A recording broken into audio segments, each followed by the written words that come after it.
पहली फरवरी को इस प्रोग्राम के अंदर मैंने आपके साथ ये बड़ी खबर शेयर की थी कि टर्की से बांग्लादेश ने जदीद किस्म का रॉकेट सिस्टम मंगवाया है। साथ ही आपको ये भी बता दिया था कि इंडिया अपना रॉकेट सिस्टम डिज़ाइन कर रहा है, लेकिन वो चलेगा या नहीं चलेगा इसकी कोई गारंटी नहीं है। और इसके लिए उन्होंने हज़ारों करोड़ रुपए की फंडिंग भी की हुई है, बजट भी रखी हुई है। पहली फरवरी को ये एपिसोड मैंने लगाया था जिसका टाइटल था Bangladesh secures cutting edge Turkish rocket system as India innovates its own.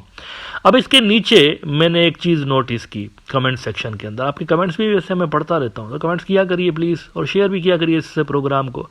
मैंने बहुत सारे दोस्तों के कमेंट्स पढ़े, उसमें ये कह रहे थे कि ये तो पुरानी खबर है, ये तो 2-3 हो, ये तो 4 साल पुरानी है, कितनी पुरानी खबरें क्यों बता रहे हो भाई, ये तो पहले 3-4 साल पहले हुआ था। अच्छा, ये क्यों इस तरह की कमेंट्स कर रहे थे पता है? क्योंकि ये जो मेरे दोस्त हैं ना, ये जाकर गूगल पर सर्च करते होंगे Bangladesh purchase weapon system from Turkey, और उनको कुछ नज़र नहीं आ रहा होगा, तो आगे से इन्होंने फिर ये कमेंट किधर है, नज़र ही नहीं आ रहा, किधर, कोई खबर ही नहीं है। देखें, मेरे रेगुलर व्यूअर्स को पता है, मेरे जो रेगुलर व्यूअर्स ये प्रोग्राम देख रहे होते हैं शुरू से लेकर, उनको पता है कि यहाँ पर मैं कोई चीज़ बिना रेफरेंस के नहीं कहता और कोई झूठ नहीं बोल रहा होता हूँ। यहाँ पर जो भी बात करता हूँ उसका मैं रेफरेंस लगाता हूँ। लेकिन कभी कभी ऐसी सिचुएशन होती है कि आपके पास एक खबर है, आपने बता दी, अगर वो किसी न्यूज़ आउटलेट के अंदर छपी नहीं है तो मैं क्या करूं, समझ रहे हैं आप? लेकिन इवेंट तो हो रहा होता है ना, अगर वो छपा नहीं है किधर तो इसमें मैं क्या करूं। अब ये हुआ है 3 फरवरी को, ये पहली को मैंने आपको बताया, 3 फरवरी को टर्की के न्यूज़ आउटलेट में ये खबर छप गई है, तो रेफरेंस आपको दे देता हूं, आप जाइए और पढ़िए। ये तुर्की का बड़ा न्यूज़ आउटलेट है टर्की टुडे, इन्होंने रिपोर्ट किया है 3 फरवरी को, Bangladesh receives TRG-230, TRG-300 rocket launchers from Turkey है। अच्छा, कंफ्यूज इसलिए हो रहे थे बहुत सारे लोग क्योंकि इसी तरह की एक डील पहले भी हो चुकी है, सेम रॉकेट सिस्टम पहले भी लिया हुआ है, ये उसको इन्हांस किया गया है या बढ़ाया गया है, साइज बढ़ाई गई है, जो भी है।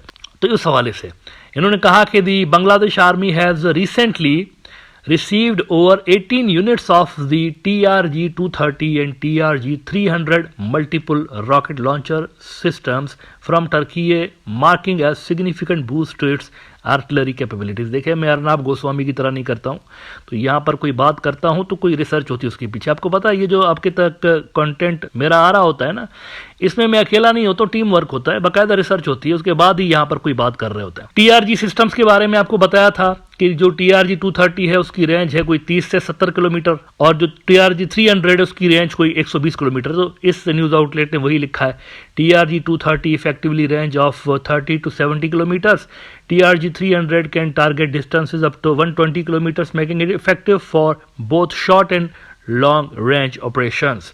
तो टर्की जो है काफ़ी हेल्प कर रहा है बांग्लादेश की, पाकिस्तान, टर्की, चाइना, ये सारे बांग्लादेश की हेल्प कर रहे हैं। वजह इसकी क्या है? पहले भी चाहते थे ये, ऐसा नहीं है कि पहले ये लक्ष्मण थे कि बांग्लादेश को ये चीज़ ना बेचें, ये ना बेचें, ऐसा नहीं है।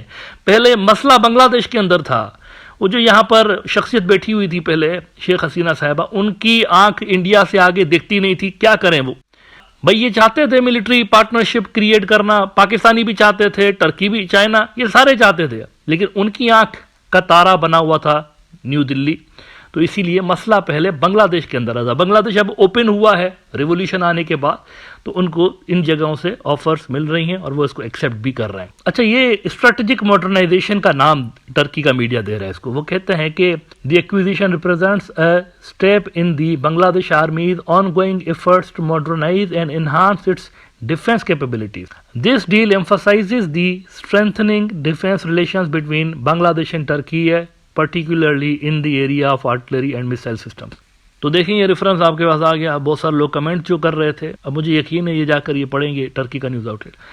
अच्छा, मीनवाइल एक और बड़ा मसला हो गया है न्यू दिल्ली के अंदर, एक बड़ा मतलब, रोज़ जब से लेकर ये रिवोल्यूशन आया है, रोज़ कोई ना कोई झटका लग रहा है वहाँ पर न्यू दिल्ली के अंदर, साउथ ब्लॉक में, रोज़ कोई ना कोई सर दर्द। बहुत सारे तो पॉलिसी मेकर्स पेनाडोल की गोलियां जेब में लेकर फिर रहे हैं, पता नहीं कब ज़रूरत पड़ जाए। एक नया मसला ये क्रिएट हो गया है उनके लिए। वो कह रहे हैं यार, ये जो बांग्लादेश की मिलिट्री प्रोक्यूरमेंट कर रही है ना, इस प्रोक्यूरमेंट में एक पैटर्न नज़र आ रहा है, एक पैटर्न नज़र आ रहा है। और वो पैटर्न ये है, वो कह रहे हैं एक ट्रायंगल क्रिएट हो गया है, ट्रायंगल, पाकिस्तान, चाइना और बांग्लादेश। वो कह रहे हैं ये जो प्रोडक्ट्स ले रहे हैं ना बांग्लादेश की मिलिट्री वाले, इनमें से बहुत सारे प्रोडक्ट्स वो हैं असल में जो कि पाकिस्तानी भी लेते हैं ना। इस चीज को दुरुस्त तरीके से समझने के लिए मैं आपको एनडीटीवी के अंदर इंडिया की फॉर्मर जो डायरेक्टर हैं नेशनल सिक्योरिटी काउंसिल की तारा करथा साहिबा, उनका एक ओपिनियन दिखाना चाहूंगा। This will give you a better idea कि इंडिया के अंदर सोच क्या है। वो कहती हैं कि what dangers does India face from a China, Pakistan, Bangladesh speed dial. इसमें बाकी तमाम बातों के साथ वो कहती हैं 3 to टेंगो। टेंगो डांस अगर आपने देखी हो, ये स्पेन की मशहूर डांस है, लेकिन इसमें 2 लोग हमेशा कर रहे होते हैं। 2 पार्टनर्स जो होते हैं ये अक्सर उनके दरमियान ये डांस हो रही होती है। तो इन्होंने लिखा है 3 to टेंगो, बिकॉज यहाँ पर पाकिस्तान बांग्लादेश नहीं है, चाइना का भी एक फैक्टर है, मतलब पीछे वो भी है कहीं ना कहीं पे।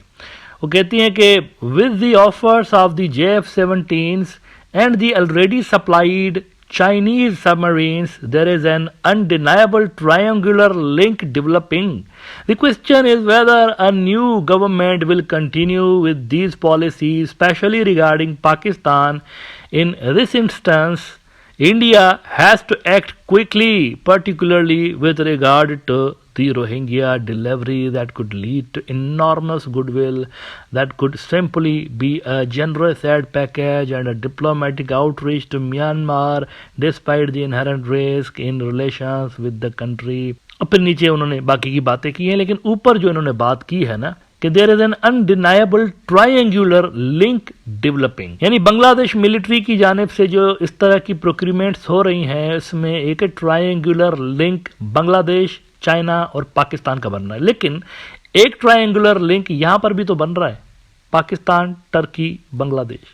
2 ट्रायंगल्स हैं बेसिकली। एक वो वाला ट्रायंगल है जिसका एक कोना बीजिंग के अंदर है, दूसरा ये वाला ट्रायंगल है जिसका एक कोना टर्की के अंदर है। तो 2 ट्रायंगल्स हैं असल में, इसको आप इस तरह से देखिए। और प्रॉब्लम इंडिया के लिए यह है, या मुझे कहना चाहिए नरेंद्र मोदी के लिए यह है, कि उनको ये दोनों ट्रायंगल्स पसंद नहीं है। ना वो चाइना को पसंद करते हैं। चाइना तो 2020 से लेकर आप देखें ना, गलवान के अंदर देखें क्या हुआ है, और चांटे छूटे मार के और फेंटी मार के तो पीछे धकेल दिया इंडिया की मिलिट्री को। आज तक लाके वापस नहीं ले सके वो।